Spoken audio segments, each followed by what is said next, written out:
long story short, we basically decided to work together that day. We built the MVP in 1 hour. We won second place at the hackathon.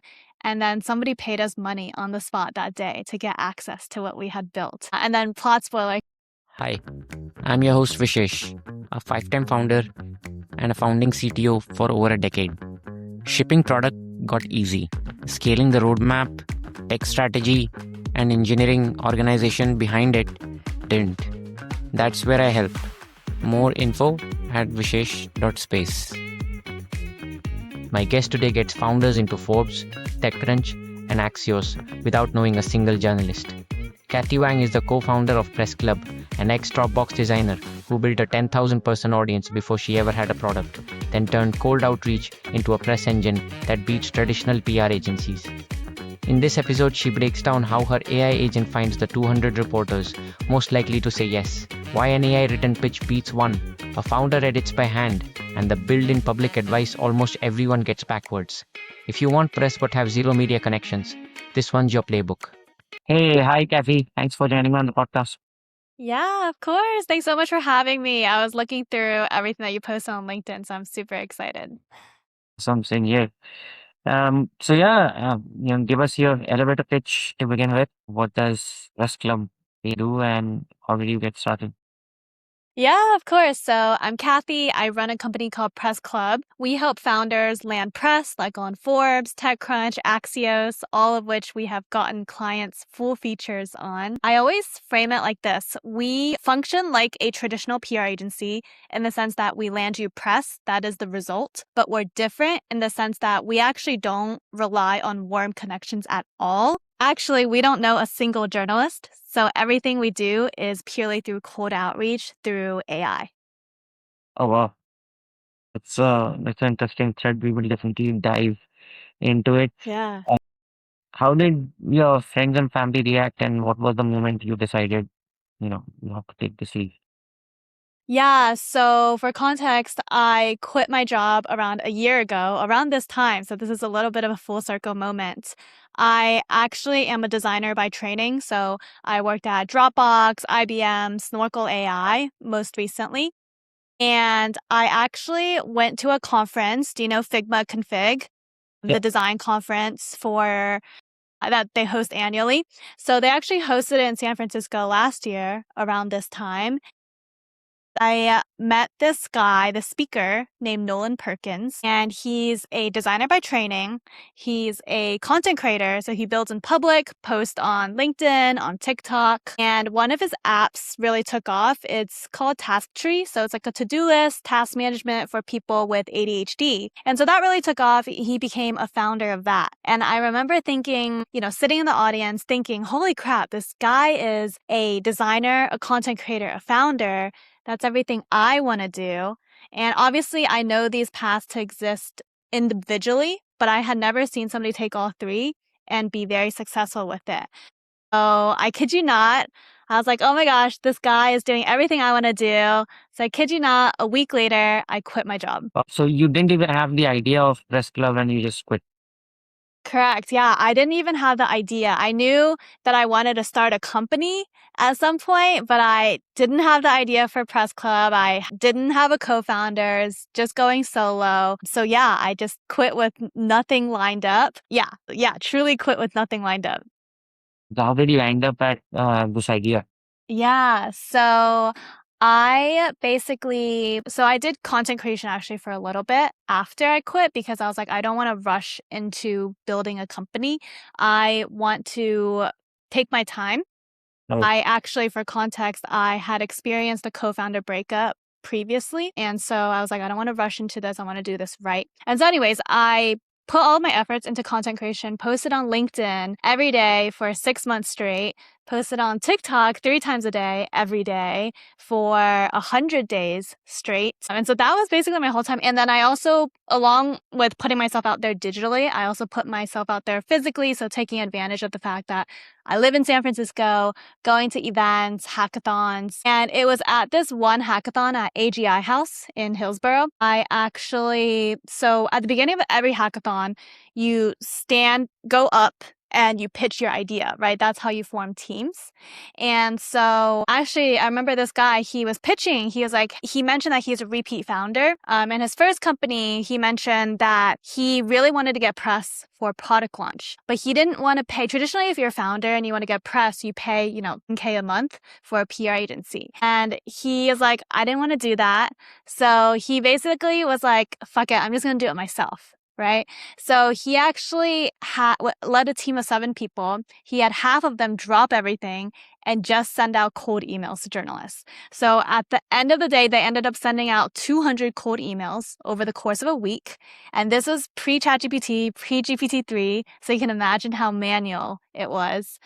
But yeah, they sent out 200 cold emails, but it worked. He landed Forbes, Wall Street Journal, and 6 other outlets. And so I remember sitting there thinking, oh my gosh, I totally respect the hustle, the grit that it takes to crank out 200 cold emails to get yourself featured on press. So yeah, long story short, we basically decided to work together that day. We built the MVP in 1 hour. We won second place at the hackathon. And then somebody paid us money on the spot that day to get access to what we had built. And then plot spoiler, he also became my co-founder. Everything basically happened that day. It was around September of last year. You said you posted every day for 100 days. And this was on LinkedIn as well? Yes, correct. On LinkedIn. Every weekday, at least. Okay, wow. And so one of the concerns that many have is if you post every day, you will turn off people because they'll see a lot of noise from you. Mm-hmm. How did you get over that? And is that a real thing even? Yeah, honestly, I think I think my true answer to that is I was doing it for myself at first, and then it became very intentional. So I have 2 answers for it. If you're just starting out, I highly encourage you to keep a consistent schedule because I think most people are so scared of people judging them, so scared of, oh, who's going to want to listen to me or who's going to want me to be spamming their LinkedIn algorithm or LinkedIn newsfeed, right? But it's really important to establish that consistency because then you'll get into the swing of things, right? Then you'll have stuff that you can come up with every single day. And so I think posting every day, that's really, really important when you're starting out. And then secondarily, I started doing it for myself initially so I could hit that rhythm of being consistent. So I was no longer scared to post on LinkedIn. That's the biggest thing, getting over that fear. That's why I think it's important. And then I actually stopped posting for a little bit because Press Club got busy. But then I recently, a couple months back, started posting again every single day. And this time it was much more intentional. I actually don't think I will ever run out of ideas this time around. I think it's partially because I'm very intentional. So I do top of funnel and also bottom of funnel content. Top of funnel content is content that appeals to the wider audience, right? Not just your ICP, and it brings in new followers for you. And so I've noticed I actually one day just decided I'm going to do a weekly event recap because there's so many events in San Francisco. I go to a bunch of them, I get invited. And so I'm just going to recap it. And that got over 200 reactions. And I was like, oh my gosh, this is really popping off. So I decided to do that every single week, right? So that's like one core recurring series for me. And that brings in a lot of followers. Like out of all posts, I think that is one of the post types that brings in the most followers. And then secondarily, bottom of funnel content. So this is like proof, case studies, traction, right? And so I posted about how we landed one of our customers. Which one was it?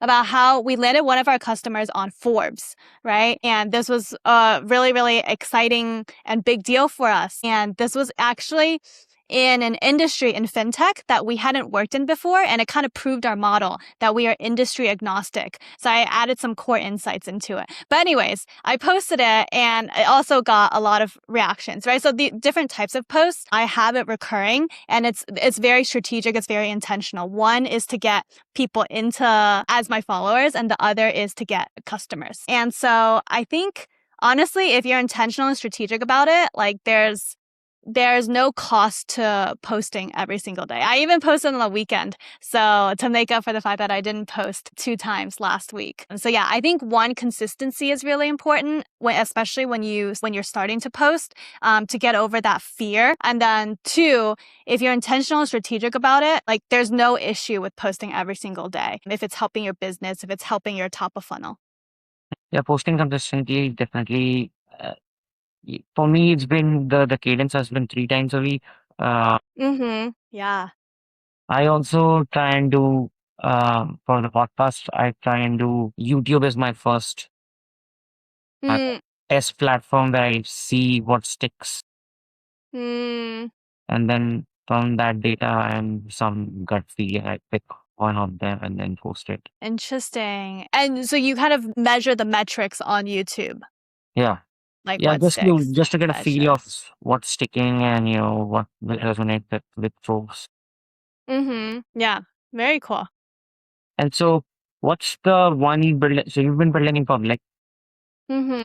What's the one lesson most advice online gets exactly backwards? Or what did you think you read and you did completely 180 of what was? Yeah, I would say one of the biggest things, the classic, like what people think of build in public, I don't think you should actually do. And so what I mean by that is literally like stream of consciousness, like, oh my gosh, this is not working, or my production code is breaking.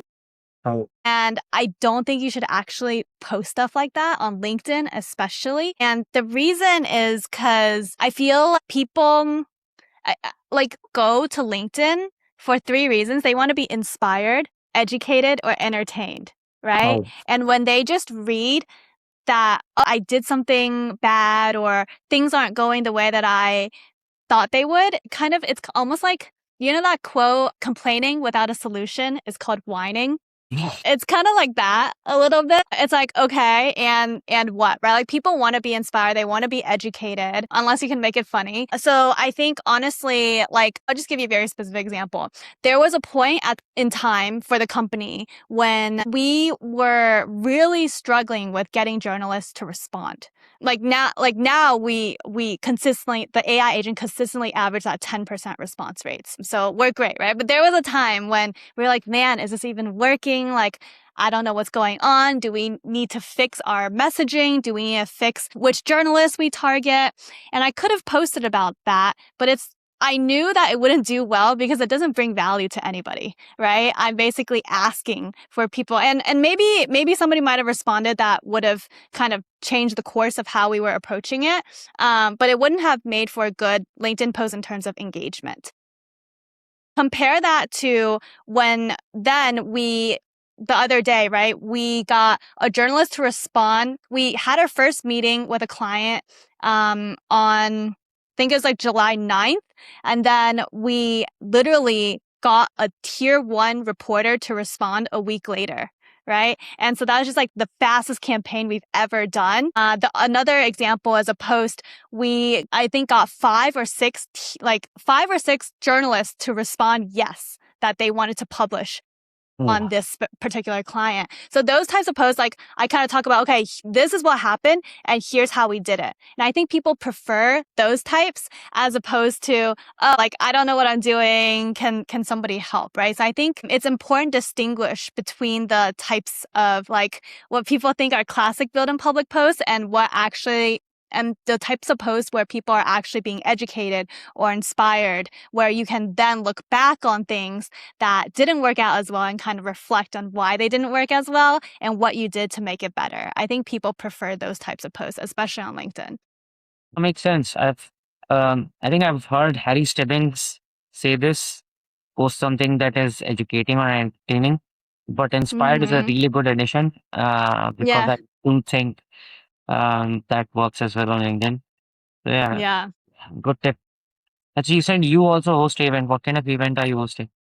Yeah, I am hosting. So I would say, host three types of events. One is, and this is our main type of event, is workshops. So how to get press without a PR agency. And I dive into all of our tips and tricks. I give all our secrets out because my personal philosophy is that there are only two outcomes. One, somebody walks in, they're highly competent, they take everything that we talked about and articulated and they implement it themselves. That's amazing. At the end of the day, we build trust with them, right? And if they ever need something else or need help with something, they know that they can come to us. Secondarily, if somebody comes to the presentation, they know exactly how to do everything, but then they're like, holy crap, this is a lot of work, right? I might as well go with the experts and trust that like they know what they're doing. And like, I'm a founder, I don't have time to take care of press while dealing with hiring, customer acquisition, launch, right? So I'd rather just have them take care of it, which is great, right? Then they become a customer. So either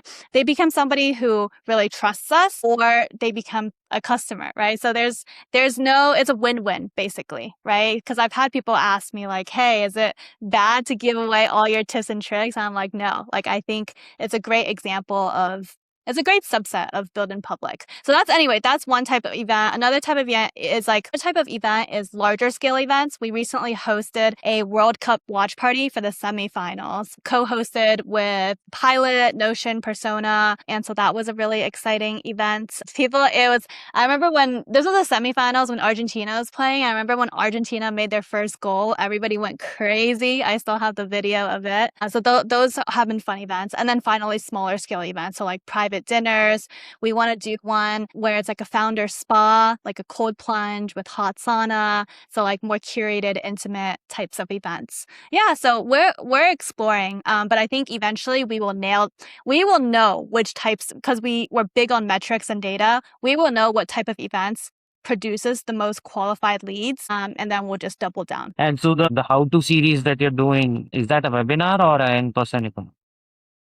It's both. Like I said, we're exploring. So right now, actually, I'm doing a webinar in 3 days on Thursday. And so we do virtual. Because we've had a lot of customers that just aren't based in San Francisco. So I want to make it accessible to them. And then we also do in-person events. Most of them are in person. And so we've done one at Hanwha AI Center, one at Silicon Valley Bank, or doing one at the pilot office. And so yeah, I found that those are really good in the sense that people will come up to me right after. And then I have those really quick one-on-one conversations, but they're really, really useful because a lot of these people are really interested in becoming customers. And so coming back to Press Club, you built it on cold outreach with zero journalist connections or relationships. What Yeah. does your cold outreach actually do that a founder emailing journalists uh, cold? Yeah. So I would say I would break it down into two steps, basically finding the actual journalists and then what to actually say to them, right? And so I'll just tell you the process for our AI agent. So our AI agent, first we do a one-on-one interview with the founder, understand what's the best possible story to pitch. And it's kind of crazy. Most founders don't know what's cool about themselves. My co-founder, his first company, he thought, oh, product traction, that's what's cool, right? But really what was cool was his background. He actually quit his PhD in computer science and he was doing research and counterterrorism research. And so he was hunting terrorists on Facebook and on Twitter, right? Like that's interesting. He was doing data mining work. And so I think people don't actually realize what's cool about them. So we kind of help them craft their narrative, their story at that point. And then after that, we feed into AI Agent. AI Agent crawls the web for tens of thousands of articles written in the past 4 to 8 weeks about your specific vertical. And then after that, it narrows it down to 200 of the best journalists to reach out to. And these are almost guaranteed the 200 people who are most likely to respond to you because they've already written about similar things in your space. And then we craft all of the hyper-personalized cold messages for each one of them. And you're basically, as a customer, you're basically hands off until you get a calendar invite from a journalist from Forbes or TechCrunch, for instance. So that's what it does end to end. And I'll say, honestly, you could do it as a founder. You could definitely do it. It's just very time intensive. I think that's one of the biggest things. And then the other thing is our AI agent, like it crawls tens of thousands of web articles. It's very unlikely that you would be able to find more articles than like more relevant articles than the AI agent would be able to. And then for the actual messaging part, we tend to find that despite founders asking to make corrections, we find that the original AI agent message generally performs better than with any edits from anybody else. Oh, really? Yeah, I think on average, I think cold outreach response rates on average are around 0.5%. So if you send out 200 cold emails, you can expect one response back. Our AI agent consistently averages at 10% response rates. So a lot of content that gets posted on LinkedIn, especially LinkedIn, recently there was a stat that close to 40% or somewhere in that vicinity, all content on LinkedIn is AI generated, and people can tell. Uh, I'm surprised that you said you get more conversion than handcrafted, and people on the other side able to tell that this is a AI generated message. Yeah, I mean, it's only because you don't know the amount of work that went into it. Initially, when it first came out, it was very much AI slop. It's like M dashes all over the place. It's not this, it's this, you know? And so initially we were like, oh, we would love to just build a Claude wrapper or ChatGPT wrapper, but the quality of messaging just wasn't there. It was AI slop. And on a personal philosophy level, I mean, I write on LinkedIn. I love writing.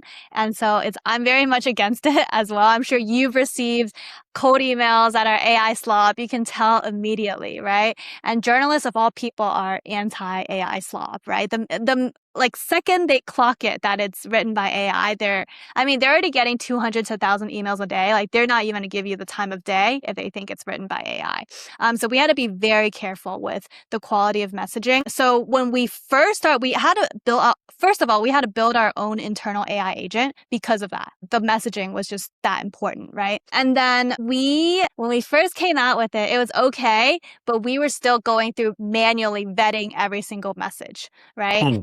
And so it's very much a human in the loop, making sure that adjusting every single thing, like punctuation, sentence structure, right? And so we had to basically like fine tune it until it got to a point where the quality bar that we were trying to hit was getting hit. And nowadays, thank goodness, we don't have to manually go through every single one. It's luckily gotten to a point where it's quite good. And the best way I would use to describe it is it's like Hemingway style, short declarative sentences, like straight, get to the point, and then you're out, right? Like trying to convey, hey, I respect your time as a journalist. Here's my story. If you want it, take it, right? So that's kind of like the vibe or the voice and tone that we go for, and it's quite good with that. And so, can you walk me through a founder you recently got covered? What did they send, and how many days from pitch to published? Yeah, a founder that recently got covered. We landed somebody on Axios, which was really exciting. We actually had 2 Axios covers back to back last week. So that was really exciting. This was possibly our fastest conversion ever. It was less than a week, actually. So I remember it was, let me think, in July, and July 7th, we had our first meeting with the client, right? Sat down, met them. They were looking for press. And then I kid you not, July 13th, a journalist from a tier 1 outlet responds asking to publish the story that same week. So literally 6-day turnaround. That was like today our fastest one yet. So yeah, we were really excited about that. Generally, we tell people to budget at least 4 weeks because it takes time for journalists to respond, and then it takes time for them to actually write the story. But yeah, that was one of our fastest ones yet. So we're really excited about that one. That is fast. And so, what kind of startups do you work with?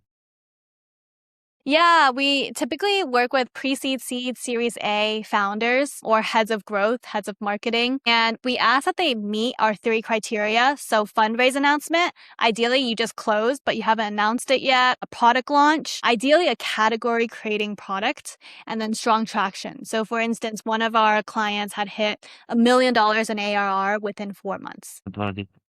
Getting press obviously is important, right, for many reasons. Do you have an example where press changed the trajectory of a deal or a raise? So yes, fundraise announcements are great, but uh, Yeah, I actually do. I have one professional story and then one more personal story. So, professional, so there was this one founder I was talking to, and she actually was talking to a family office. But this family office was really dragging their feet. They were not budging, they weren't closing, even though they said that they were interested. But then, flash forward, she gets featured on TechCrunch. Her and her company. And so the article is out, and lo and behold, this family office gets FOMO and almost immediately closes after that article comes out. And so that's the type of like star quality or kind of pool or FOMO that you give other people when you're able to land these types of outlets, right? Tier 1 outlets. So that's an investment example.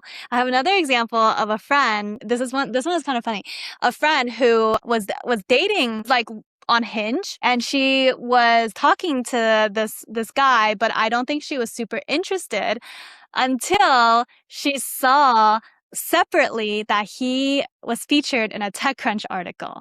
And then she immediately was like, oh my gosh, I need to talk to this guy. And so they actually talked and they started dating and they moved in together. So anyways, two very different types of examples where getting an article out there will change the trajectory of your life. on the like obviously your friend got a partner, but are you seeing other use cases? Like, are people using this for customer acquisition as well and coming to you? Because for customer acquisition, I would assume the approach might be different because you want to land press or land on places where your customers go to. Is that a use case you've seen, and how do you guys approach that? Yeah, so it's funny you ask because people actually usually come to us for 2 reasons. One is credibility, which is kind of what I was hinting at with the TechCrunch feature story. The other is customer acquisition. And so outlets like Forbes, Wall Street Journal, TechCrunch, Business Insider, they're great for credibility, but they're actually not great for customer acquisition. The best ones for customer acquisition are your vertical specific, your niche outlets, right? So for instance, if you work in consumer electronics, your go-to outlets where your audience lives is 9to5Mac, Apple Insider, right? Because that's where your consumers, your customers are consuming. And so, for instance, my co-founder, actually his first company was in consumer electronics, and he landed Forbes and the Wall Street Journal. He also landed 9to5Mac and Apple Insider. Landing 9to5Mac and Apple Insider got him 10 times the amount of revenue than landing Forbes and the Wall Street Journal, right? And so that should give you an idea of like, it really depends on what your goals are, right? If it's credibility, then go for the tier 1. If it's customer acquisition, purely customer acquisition, you should go for your vertical specific outlets. To give you some context, most customers usually come to us for both. Most people benefit from both. We do a mix for almost all of our customers. For someone who's, let's say, pre-seed, is there a way to manufacture a newsworthy moment? How do you get press that early?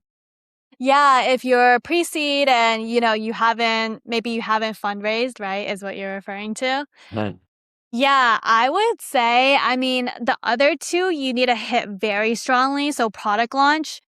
I'll give you an example. Manus, they launched their product in March of last year, 2025, and they didn't pair it with a fundraise or with particularly strong traction either, but it just went viral. Like the product itself was interesting and innovative enough that it didn't need anything else to carry it, right? So that's one way where a truly category creating or innovative enough product just carries itself and organically gets press, right? And then another is traction. I think you need like really, really, really strong traction. So we always say the way that we kind of gauge it is if you hit 500K in ARR in less than 1 year, that's strong traction. If you're more consumer, then hitting 20,000 signups in the span of a single month, if you're able to do that. And then back to enterprise, if you have like a customer who is a leader in their own industry, in their own respective right, that could potentially also make you newsworthy. Yeah. Yeah, makes sense. All right, we're almost on the final stretch. Yeah. One belief about founding or building in public that you completely flipped in the last year. Yeah. One belief I think is the traditional definition of build in public is not what you should actually be posting. You shouldn't be posting stream of consciousness and complaining about things, especially on a platform like LinkedIn. I think you need to get through that and then retrospect and reflect on it and then post the learnings. That's what's inspiring and educating people. And that's where you'll get your actual engagement. Mm. Do you journal as a founder?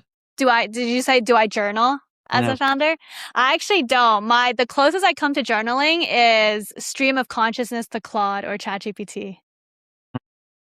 Yeah. You mentioned earlier that I'll never run out of ideas. What gives you that confidence? And what's your secret In terms of never running out of ideas.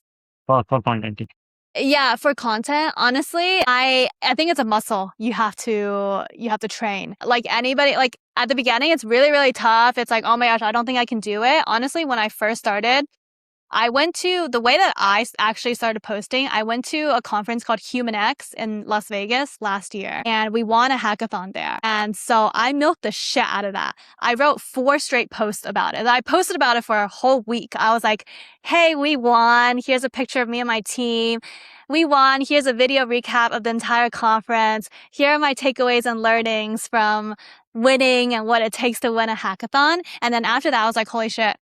What do I post about now? What else is there to post about? But what I realized as I would go to events and just live my life in San Francisco, I noticed if there's certain things that I say or stories that I say to people that make them laugh or smile. I noticed those are moments that you should really pick up on because that's probably what makes a good LinkedIn post, right? If you're getting this type of engagement in real life with another human and you're getting it repeatedly, then it's probably a signal that it'll do well online to a mass of people as well. So every time then I would talk to somebody and I noticed I would say something that would make them smile or laugh or like elicit some sort of emotion, I would kind of internally clock it in my head and be like, that's a good LinkedIn post. And then after the conversation, I would write it down. And so now I have a never ending list of ideas. But I think that's something that has like really, really helped me in terms of coming up with LinkedIn post ideas.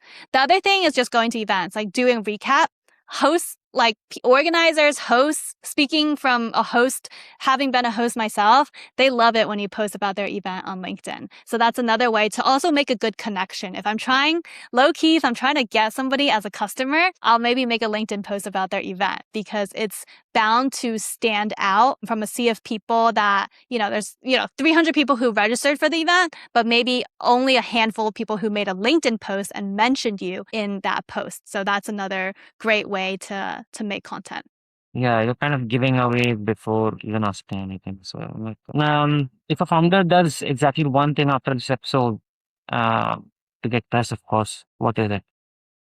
Yeah, I think one of the biggest things is just start posting on LinkedIn. I feel like it's benefited me so much. Even when I didn't know what I was doing, I didn't know I wanted to start a company. I was like, regardless what I end up doing, whether it's becoming a content creator, whether it's starting a company and being a founder, posting on LinkedIn is going to help me build that distribution, which is all the rage these days, right? And I knew I would not regret posting on LinkedIn and building that following. And to this day, right, those early day posts that have gotten me speaking opportunities have then allowed me to have a platform from which I can consistently get a lot of qualified leads from.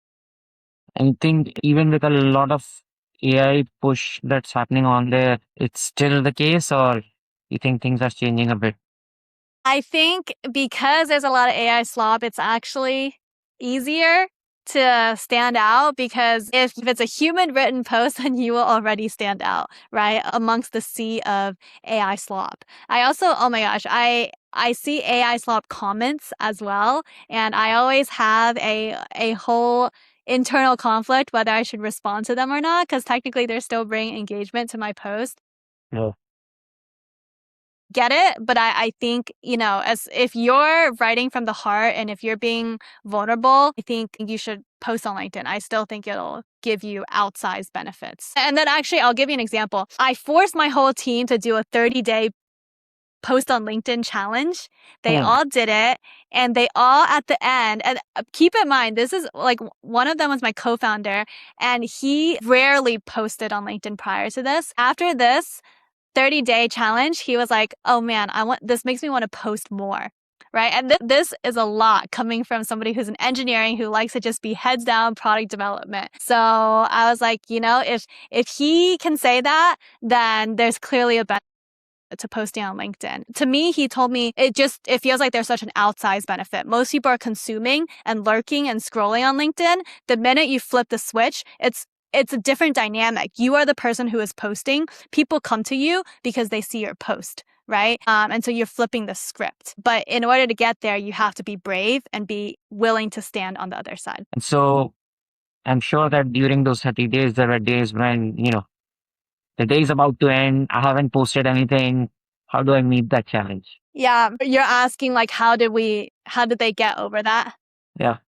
Yeah, I mean, so I knew it was going to be hard because my whole team, like, I don't think they really posted on LinkedIn really, or ever made it a consistent thing. So I knew it was going to be hard. I just asked, I think it's just the muscle. Once you build, like, not build, once you post for a week, it's easier and easier to get ideas in. And I think they all felt that shift around the halfway mark. I did a check-in and they were like, yeah, like I feel like it's not as big of a struggle trying to come up with ideas. The other thing is just the mere presence of consistency. And I was that for them. I would literally call them out in Slack if they didn't post.